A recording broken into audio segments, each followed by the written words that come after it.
This is the Lone Crater YouTube. We hope this video helps. You begin by opening a Colab notebook and enabling a runtime with a GPU or TPU. This gives you hardware acceleration immediately. Next, mount Google Drive so your datasets and models persist. You'll grant access and get a mounted path like /content/drive. Install any required Python packages with pip in a cell so dependencies match your project. Once done, verify CUDA and Torch or TensorFlow versions to confirm GPU availability before moving to data ingestion and model code. Now you prepare data pipelines and the model.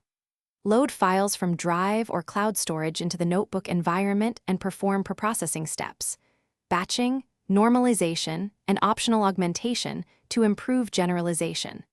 Then define your neural network, loss function, and optimizer in code cells, and explicitly send model and tensors to the GPU device so training actually uses acceleration. Run a single forward and backward pass to validate shapes and memory use.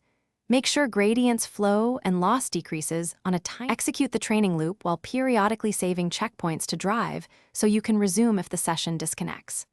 Monitor metrics with TensorBoard or WANDB, log losses, learning rate, and sample outputs to detect issues early. After training, export the final weights and a small inference script.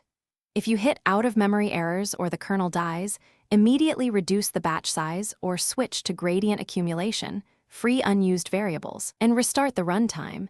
This one troubleshooting tip gets you back on track fast. Thanks for watching. Consider subscribing if we helped you.